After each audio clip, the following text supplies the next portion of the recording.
आकाशवाणी लखनऊ से प्रस्तुत है प्रादेशिक समाचार।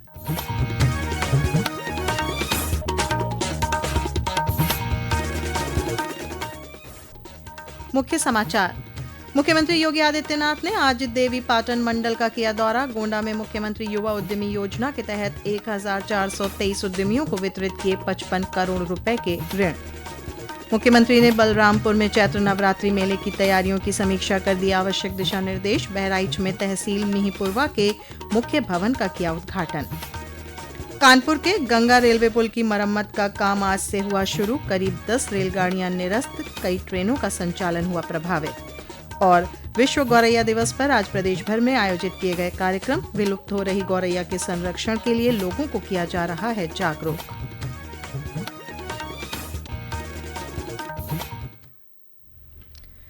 नमस्कार, प्रदेश के समाचारों के साथ मैं श्वेता उपाध्याय और अब समाचार विस्तार से। मुख्यमंत्री योगी आदित्यनाथ आज बहराइच, गोंडा और बलरामपुर के दौरे पर थे। मुख्यमंत्री ने बहराइच में तहसील मिहींपुरवा के मुख्य भवन के साथ ही आवासीय भवनों का उद्घाटन किया। तहसील का मुख्य और आवासीय भवन लगभग 845 लाख रुपए की लागत से 2138 वर्ग मीटर में निर्मित किया गया है। कार्यक्रम को संबोधित करते हुए मुख्यमंत्री ने कहा कि 2017 में जब भाजपा की प्रदेश में सरकार बनी थी तब राजस्व के 33 लाख से ज्यादा मामले लंबित थे। सरकार ने समय सीमा तय कर सभी मामलों का निस्तारण किया है। उन्होंने कहा कि एंटी भूमाफिया टास्क फोर्स के माध्यम से राज्य की 64,000 एकड़ जमीन को भूमाफियाओं के कब्जे से मुक्त कराया गया। कि हम लोगों ने 33 लाख मामलों का निस्तारण करके गरीब को न्याय दिलाने का काम किया है और उसके साथ सरकार खड़ी रही है। सरकार की कार्रवाई का परिणाम है कि एंटी भूमाफिया टास्क फोर्स के माध्यम से 64,000 एकड़ लैंड को अवैध कब्जे से मुक्त कराने का काम भी किया गया। उधर गोंडा जनपद में मुख्यमंत्री ने सीएम युवा उद्यमी विकास अभियान के अंतर्गत देवी पाटन मंडल के 1423 उद्यमियों को 55 करोड़ रुपए के ऋण वितरित किए और एक जनपद एक उत्पाद योजना के अंतर्गत शिल्पकारों को टूल किट का वितरण किया। इस अवसर पर मुख्यमंत्री ने कहा कि हमारा लक्ष्य प्रदेश के युवाओं का स्वावलंबन है। उन्होंने कहा कि युवा शक्ति स्वावलंबी हो जाएगी तो उत्तर प्रदेश को स्वावलंबी होने से कोई नहीं रोक सकता। हमारा लक्ष्य प्रदेश के युवा के स्वावलंबन पर होना है। ये युवा शक्ति एक बार स्वावलंबी हो जाएगी तो उत्तर प्रदेश को स्वावलंबी होने में कोई रोक नहीं सकता है।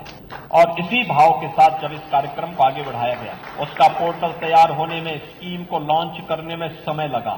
24 जनवरी को जब हमने महामहिम उपराष्ट्रपति जी के कर कमलों से इस स्कीम को आगे बढ़ाने का काम किया था, बैंकर्स के साथ हम लोगों ने बैठक की और मुझे अच्छा लगा कि उन्होंने भी नहीं सोचा होगा कि जहां हमें 1 लाख लोगों को 31 मार्च तक इस व्यवस्था के साथ जोड़ना था, अब तक इसमें रजिस्ट्रेशन 3 लाख से अधिक युवाओं ने कर लिया।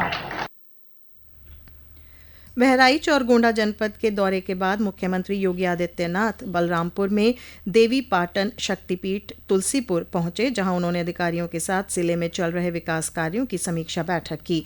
इस दौरान मुख्यमंत्री ने 30 मार्च से शुरू हो रहे चैत्र नवरात्रि पर्व पर यहां 1 माह तक चलने वाले मेले की यातायात और सुरक्षा व्यवस्था को लेकर समीक्षा की और अधिकारियों को आवश्यक दिशा निर्देश दिए। मुख्यमंत्री योगी आदित्यनाथ ने कल लखनऊ में चिकित्सा शिक्षा एवं स्वास्थ्य विभाग की उच्च स्तरीय समीक्षा बैठक में निर्देश दिए कि केजीएमयू, एसजीपीजीआई और डॉक्टर राम मनोहर लोहिया आयुर्विज्ञान संस्थान से सभी मेडिकल कॉलेजों को जोड़ा जाए। उन्होंने कहा कि टेलीमेडिसिन के माध्यम से प्रदेश के सभी मेडिकल कॉलेज के मरीजों को इन चिकित्सा संस्थानों के विशेषज्ञ डॉक्टरों से उपचार की सुविधा दिलाई जाए। वहीं मुख्यमंत्री ने लू से बचाव की तैयारियों की भी कल समीक्षा की। उन्होंने कहा कि लू की वजह से एक भी जनहानि नहीं होनी चाहिए। कानपुर में गंगा नदी पर बने रेलवे पुल की मरम्मत के चलते लखनऊ कानपुर रेलमार्ग पर 20 मार्च से 30 अप्रैल तक 74 ट्रेनों का संचालन प्रभावित रहेगा। उत्तर रेलवे लखनऊ मंडल के डीआरएम एसएम शर्मा ने बताया कि करीब 10 रेलगाड़ियों को निरस्त किया गया है, वहीं अन्य ट्रेनों को रूट डायवर्ट करके चलाया जा रहा है। करीब 10 साढ़े 10 मेल एक्सप्रेस गाड़ियां जो हैं पर डे कैंसिल हुई हैं। बाकी जो हैं हमने प्रयास किया है कि या तो हम डाइवर्ट करें, जिससे एट मैक्स 1-1.5 घंटे का नुकसान होगा, बट गाड़ी डाइवर्ट होकर फिर आगे अपना रूट पकड़ लेगी, या हमने कुछ शॉर्ट टर्मिनेट करने की कोशिश की है गाड़ियों को, खासकर जो पैसेंजर ट्रेन हैं शॉर्ट टर्मिनेट करें ताकि आम जनता को परेशानी ना हो। और 2-3 दिन हम लोग काम कर लें तो अगर हमको लगता है कि कुछ और गाड़ियां हैं जो हम चला सकते हैं या हम इसकी समय अवधि कम कर सकते हैं तो we will take a call on that, क्योंकि हम भी नहीं चाहते कि किसी पैसेंजर को किसी भी प्रकार की कोई इनकन्वीनियंस हो।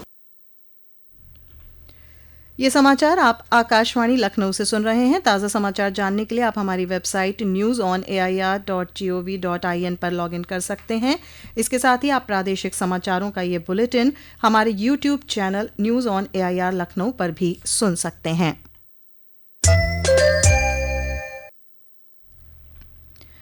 प्रदेश सरकार के पर्यावरण निदेशालय ने अंतर्राष्ट्रीय संस्था iForest के साथ आज एक समझौता ज्ञापन पर हस्ताक्षर किया। इसका उद्देश्य उत्तर प्रदेश में सतत विकास को बढ़ावा देना और प्रदूषण की समस्या का निवारण करना है। वन व पर्यावरण मंत्री डॉक्टर अरुण कुमार सक्सेना ने कहा कि इस साझेदारी के माध्यम से जलवायु परिवर्तन की चुनौतियों से निपटने के लिए नई तकनीकों और समाधानों का अन्वेषण किया जाएगा। आज विश्व गौरैया दिवस है। इस अवसर पर विलुप्त हो रही गौरैया को बचाने के लिए विभिन्न जनपदों में जागरूकता कार्यक्रम आयोजित किए गए। एक रिपोर्ट।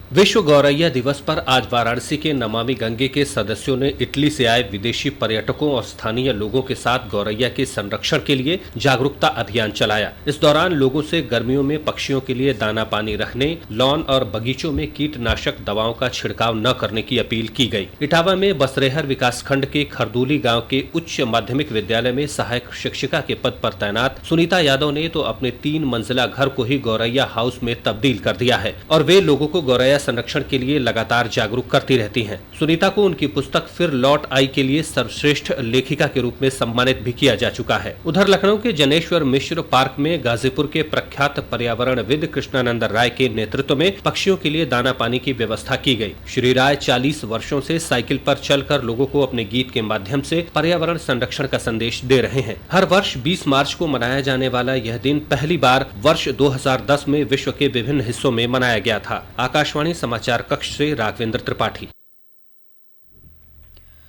गोरखपुर में धर्म और आध्यात्म पर आधारित 3 दिवसीय अंतर्राष्ट्रीय फिल्मोत्सव आज से शुरू हो गया है।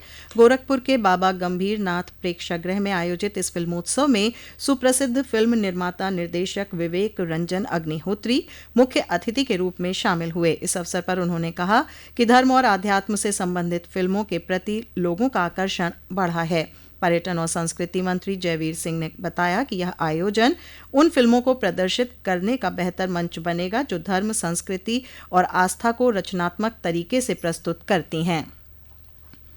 कानपुर नगर में आज हर्षोल्लास के साथ ऐतिहासिक हटिया की होली खेली गई। कानपुर की इस विशेष ऐतिहासिक होली का इतिहास ब्रिटिश शासन के समय का है, जब स्वतंत्रता आंदोलन चरम पर था। एक रिपोर्ट।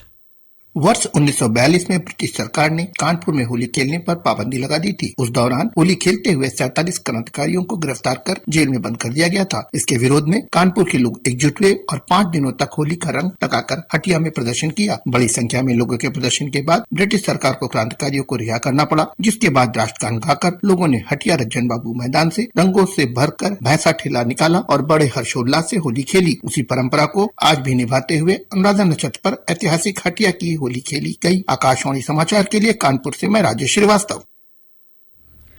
प्रयागराज, कौशाम्बी और जौनपुर सहित पूर्वी उत्तर प्रदेश के कुछ जनपदों में आज सुबह से रुक रुक कर बारिश होने से तापमान में गिरावट दर्ज की गई है। मौसम विभाग ने कल 21 मार्च के लिए प्रदेश के पूर्वी और पश्चिमी इलाकों में गरज चमक के साथ बारिश का येलो अलर्ट जारी किया है। और अब अंत में मुख्य समाचार एक बार फिर। मुख्यमंत्री योगी आदित्यनाथ ने आज देवी पाटन मंडल का किया दौरा। गोंडा में मुख्यमंत्री युवा उद्यमी योजना के तहत 1423 उद्यमियों को वितरित किए 55 करोड़ रुपए के ऋण। मुख्यमंत्री ने बलरामपुर में चैत्र नवरात्रि मेले की तैयारियों की समीक्षा कर दिए आवश्यक दिशा निर्देश। बहराइच में तहसील मिहीपुरवा के मुख्य भवन का किया उद्घाटन। कानपुर के गंगा रेलवे पुल की मरम्मत का काम आज से हुआ शुरू। करीब 10 रेलगाड़ियां निरस्त, कई ट्रेनों का संचालन हुआ प्रभावित। और विश्व गौरैया दिवस पर आज प्रदेश भर में आयोजित किए गए कार्यक्रम। विलुप्त हो रही गौरैया के संरक्षण के लिए लोगों को किया जा रहा है जागरूक। इसी के साथ प्रादेशिक समाचारों का ये बुलेटिन समाप्त हुआ। अगला बुलेटिन रात 8 बजे FM पर प्रसारित किया जाएगा।